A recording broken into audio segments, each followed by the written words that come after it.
네, 안녕하십니까. 팀앤모빌리티의 임상혁입니다. 저는 오늘 여러분께 CDP와 AI 추천 모델로 고객 알아가기, 고객 인사이트 확보 여정을 공유해 드리고자 합니다. 저는 아모레 퍼시픽사에서 개인화 상품 추천 모델의 모델링 개발과 운영을 맡아서 개발을 했고요. 현재는 팀앤모빌리티에서 생성 AI나 광고 추천과 같은 동일하게 AI 모델링과 운영 업무를 맡아서 진행하고 있습니다. 발표 순서는 다음과 같습니다. 티맵에서 수집하고 있는 데이터의 종류와 활용을 간단하게 설명을 드리고 저희 집 추천 모델, AI 모델링과 관련된 여러 전철이나 학습 방법에 대해서 소개해 드린 뒤에 서비스 결과를 함께 공유를 끝으로 발표를 마치도록 하겠습니다. 이제 티맵에서는 이동 중에 발생하는 다양한 데이터를 수집하고 있습니다. 도로 정보, 위치 정보와 같은 실시간 데이터, 또는 인구 통계와 같은 유저 기본 정보, 운전 점수, 과속과 같은 운전 습관 데이터, 그리고 내비의 검색 이력이나 방문 결제 정보와 같은 유저 행동 등이 이에 포함됩니다. 이렇게 수집한 데이터를 통해서 저희는 목적지 도착 시간 예측 혹은 터널 내 위치 추정, 돌발 상황 감지 등과 같은 교통 정보 예측을 하기도 하고요. 인구 통계 추론이나 지역 정보 추론과 같은 유저 피처 추론도 진행을 합니다. 이렇게 1차로 가공된 데이터를 통해서 저희는 고객을 좀 더 세분화된 세그멘트 단위로 관리를 하고 있습니다. 관심사 기반의 세그멘트 혹은 등록된 차량 정보 기반의 세그멘트, 그리고 마지막으로는 페르소나 기반의 세그멘트로 관리를 하는데요. 이런 세그멘트를 통해서 실시간 마케팅 활동을 포함하는 고도화된 개인화 서비스를 제공하고 있습니다. 이러한 개인화 서비스들은 이번 10.0 앱 개편을 통해서 대폭 추가가 되었습니다. 기존 대리나 주차 발렛, 전기차 충전, 킥보드에서 나아가서 이번엔 공항버스와 자전거의 사업이 추가가 되었고요. 저희 고객들은 티맵에서 이제 이용 가능한 거의 모든 모빌리티 수단을 이용하고 예약과 결제까지 진행할 수가 있습니다. 추가로 하단에는 자동차 보험 갱신의 알림이나 혹은 집을 등록하지 않은 고객들에게 고객의 집을 예측하고 추천을 통해서 등록을 유도하는 집 추천 개인화 서비스 영역까지 운영을 하고 있습니다. 이렇게 티맵의 서비스가 다양해지고 고객이 제공하는 데이터가 복잡해질수록 이 문제 해결을 위한 AI의 그 중요도가 높아지고 있습니다. 따라서 저희는 다양한 AI 서비스를 운영하고 있는데요. 오늘 그 중에서 저는 집 추천을 티맵의 어떤 데이터와 어떤 모델을 통해 운영하고 있는지 여러분께 공유해 드리고자 합니다. 티맵은 현재 약 2천만 명이 넘는 고객이 사용하고 있습니다. 그중 집을 등록한 고객은 약 800만 명 정도인데요. 집 등록에 대한 허들이 뭘까, 집을 왜 등록하지 않는가라는 질문에서 저희 몇 가지 가설을 수립해 보았습니다. 첫 번째로는 그냥 귀찮다, 나는 최근 목적지를 사용하겠다. 또 두 번째로는 서비스 존재를 몰라서 나는 만약에 서비스 존재를 알았더라면 등록을 했을 것이다 라는 고객. 또한 집 정도는 길 안내 없이도 찾아갈 수 있다거나 나는 지금 대리나 영업직, 학원버스 등의 업무용으로만 티맵을 사용한다라는 고객으로 이렇게 나눌 수가 있었습니다. 귀찮거나 서비스 존재를 모르는 고객은 사실 저희에게는 그 추천 대상의 중요도를 아주 높은 중요도를 갖는 대상 고객이 되겠는데요. 반면에 3, 4번에 해당하는 고객들은 집 추천이 불가하거나 오히려 추천을 하였을 경우에는 안 좋은 고객 경험을 갖고 갈 수 있는 위험 요소가 있었기 때문에 중요도를 다음과 같이 선정을 하였습니다. 다음으로는 고객 행동과 가설 수립을 공유해 드리도록 하겠습니다. 여타 다른 이 커머스몰에서는 30분 단위의 짧은 세션을 가져가는데 반면에 저희는 이 모빌리티 도메인 특성상 이 세션의 길이를 하루 단위로 늘렸습니다. 그래서 고객 행동이란 하루 단위에서 하루 동안 이동하는 목적지의 그 리스트를 시간 순으로 나열한 것을 세션과 고객 행동으로 정의를 하였고요. 중간에 보이시는 게 이를 설명하기 위한 고객 중 하나인 페르소나를 선정해 보았습니다. 다음 고객은 33살의 팀앤모빌리티에서 근무를 하는 직장인인데요. 오전에는 팀앤 모빌리티로 이동을 하고 약국으로 갔다가 저녁엔 만선호프에서 회식을 합니다. 그리고 마지막으로는 고객의 집인 SK 뷰아파트로 이제 귀가를 하는 모습인데요. 이렇게 행동을 정의를 하였으면 실제로 추천을 위한 모델링 가설을 좀 몇 가지 수립해 보았습니다. 첫 번째로는 어떠어떠한 주행 이력에서 집은 어디에 등장한다와 같은 주행 이력의 등장 위치에 해당하는 인사이트. 두 번째로는 집이 등장하는 세션의 평균 길이는 어느 정도가 될 것이다와 같은 행동 이력의 길이에 대한 인사이트. 세 번째로는 집은 어떤 장소들과 함께 등장한다와 같은 연관 카테고리에 대한 인사이트 등이 이에 해당합니다. 이렇게 수립한 가설을 토대로 저희는 모델링을 위한 데이터를 수집을 하고 전처리를 하였습니다. 티맵은 현재 4에서 500만 건의 목적지, 여기서는 Point of Interest라는 POI 데이터를 여러 뎁스의 카테고리를 포함한 메타 정보로 관리를 하고 있습니다.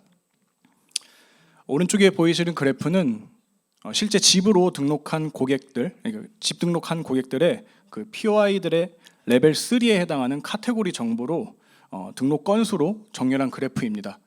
상위 7개의 카테고리를 제외하면은 지하철역, 교차로, 중고등학교를 포함한 주요 빌딩도 포함이 되겠고요. 상식적으로 주거 공간이라고 이해하기 어려운 카테고리들이 다수 등장하고 있습니다. 실제로 이런 공간들이 고객에게 추천이 될 경우에는 고객들도 이거를 집으로 납득하기 어려울 확률이 높고요. 따라서 저희는 이 주거 공간을 오른쪽에 보이시는 상위 7개의 카테고리로 한정을 하였습니다. 이 카테고리에는 아파트 단지나 브랜드, 오피스텔, 빌라, 연립주택이나 주상복합이 해당하고요. 이런 정보를 제외한, 이 카테고리를 제외한 장소들이 실제 모델에서 가장 높은 스코어를 갖는다고 해도 고객에게는 추천이 되지 않도록 관리를 하고 있습니다. 주거 공간의 정의와 고객 행동을 정의를 하였으면 다음으로는 실질적인 추천 모델을 어떤 걸 쓸지 선정하는 단계로 넘어가게 됩니다. 왼쪽에 보이시는 세 가지 모델, 버트포렉, 그래프ML, DLRM은 현재 이커머스에서 소타로 통하는 AI 딥러닝 모델들입니다. 이 모델들을 전부 설명드리기에는 좀 시간적인 제약이 있어서 그 하단에 위치한 DLRM, 딥러닝 레코멘데이션 모델인데요. 이 DLRM에 대한 설명만 간략하게 드리고 모델을 넘어가도록 하겠습니다. 이 추천 모델의 기본 가정은 고객들이 어떤 상품을 보았으면 어떤 상품을 클릭하거나 구매할 거라와 같은 미래 행동에 대한 예측입니다. 네, 저희 집 추천은 기존의 이런 커머스가 가져가는 그런 컨셉과 그것이 좀 다소 상이한데요. 집 추천은 다음에 등장할 상품을 예측하는 것과는 달리 고객 행동에서 어떠한 장소가 가장 집일 확률이 높은지를 찾아내는 태스크입니다. 따라서 앞서 말씀드렸던 버트포렉과 그래프ML 등은 이 다음에 등장할 확률이 높은 상품을 찾아내는데 그 성능이 탁월한 반면에 DLRM은 저희 태스크에 좀 더 그 성능이 최적화되어 있다고 이해를 하여 DLRM으로 선정을 하였고요.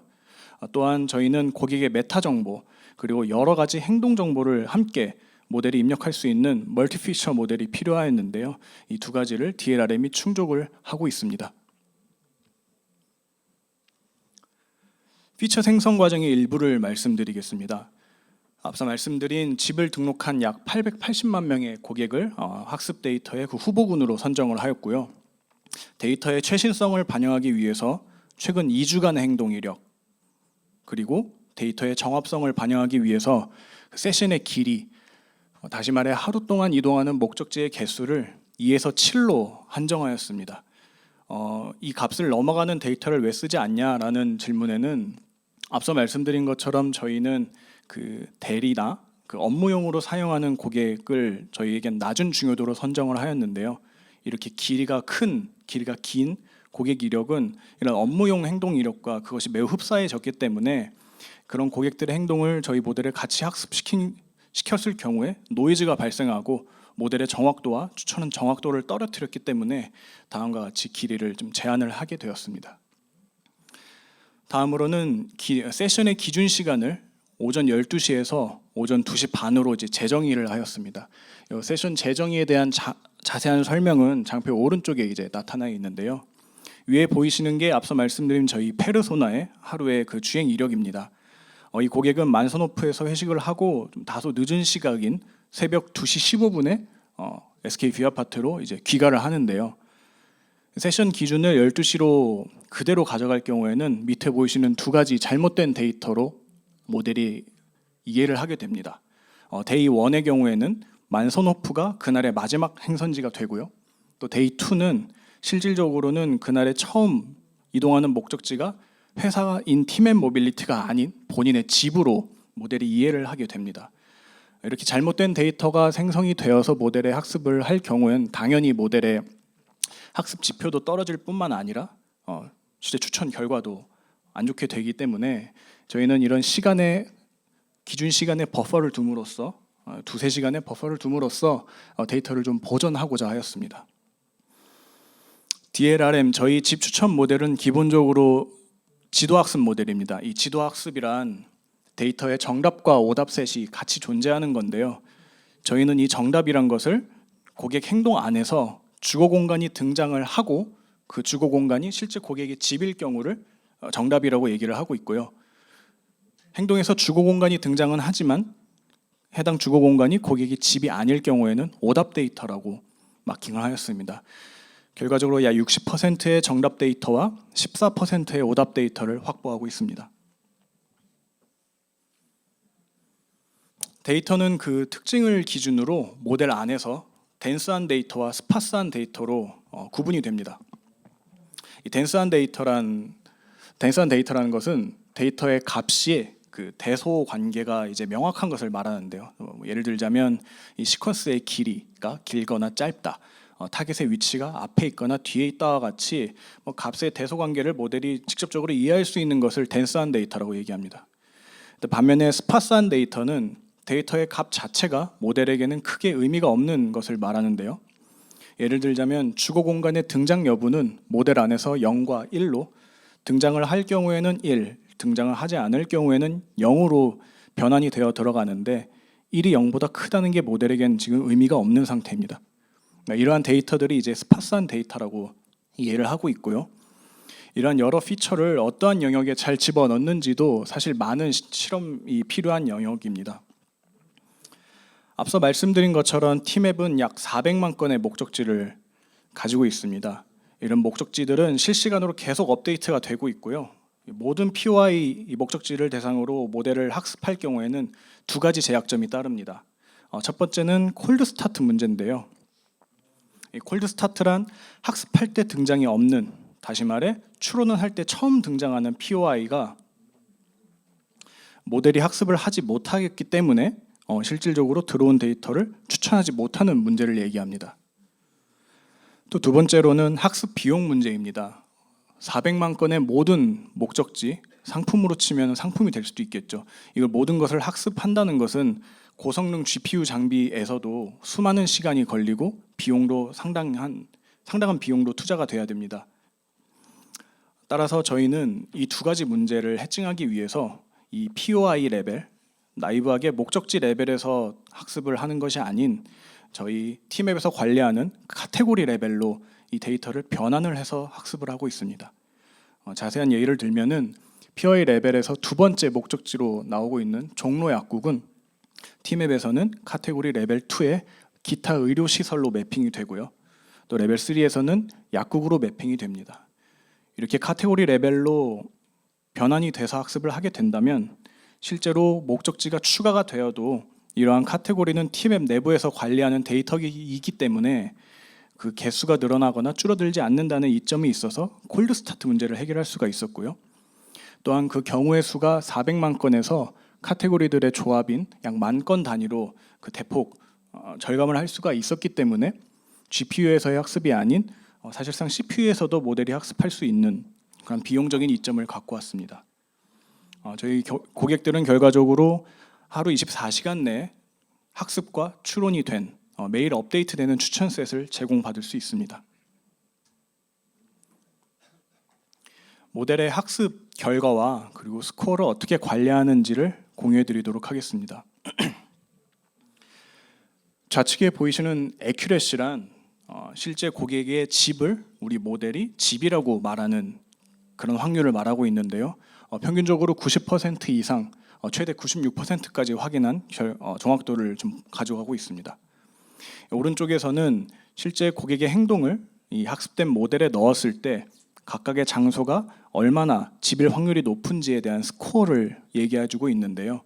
이 두 번째 행동을 보시면 주거 공간이 다수 등장을 하고 있습니다. 우성 아파트, 홍일 아파트, 그리고 은하수 아파트는 이제 2번 등장을 하는데요. 여기서는 상대적으로 가장 높은 0.76의 값을 갖고 있는 은하수 아파트가 최종적으로 고객의 집이라고 추천이 될 것입니다. 저희는 이러한 스코어에도 신뢰도를 좀 부여하기 위해서 적절한 그 분석을 통해 0.8이라는 허들 값을 기준으로 0.8을 넘기지 못하는 목적지는 이번 추천 스텝에서는 이제 추천을 하지 않도록 그 스코어를 관리를 하고 있었습니다. 따라서 처음 고객에게는 0.85의 스코어를 갖고 있는 SK 오피스텔이, 또 마지막 고객에게는 LG 자이 아파트 0.97의 값을 갖는 목적지가 추천이 되게 됩니다. 추천 도메인에서는 모델의 정확도나 로스와 더불어서 함께 봐야 할 지표들이 여러 개 있는데요. 저는 그 중에 이제 트루 포지티브와 펄스 포지티브 이 두 지표를 공유해 드리려고 합니다. 이 트루 포지티브라는 것은 정답을 정답이라고 말하는 것을 말하고요. 펄스 포지티브는 오답을 정답이라고 말하는 실수를 말합니다. 그러니까 강아지를 보고 강아지라고 얘기하는 게 트루 포지티브고요. 고양이 보고 강아지라고 얘기하는 게 여기선 펄스 포지티브입니다. 이 두 지표는 서로 트레이드오프 성격을 띠고 있는데요. 만일 등장하는 모든 주거 공간을 집이다라고 얘기를 하게 되면, 추천을 하게 되면 당연히 트루 포지티브도 올라가고 펄스 포지티브도 높아집니다. 마치 조준하지 않고 막 사격하는 셈인데요. 이렇게 되면은 제대로 된 집을 추천받는 고객의 수가 늘어나긴 하지만 잘못된 집을 추천받는, 다시 말해 고객의 집이 아닌 곳을 집이라고 추천받는 어떻게 보면은 안 좋은 고객 경험으로 이어질 수 있는 경우의 수가 기하급수적으로 늘어나게 됩니다. 따라서 저희는 이런 트루 포지티브 비율, 트루 포지티브 레이트를 유지하면서 펄스 포지티브 레이트를 좀 줄여 나가기 위해 엔트로피라는 모델을 적용을 하였습니다. 이 엔트로피란 것은 단순하게 말해 고객 행동의 무질서함을 얘기합니다.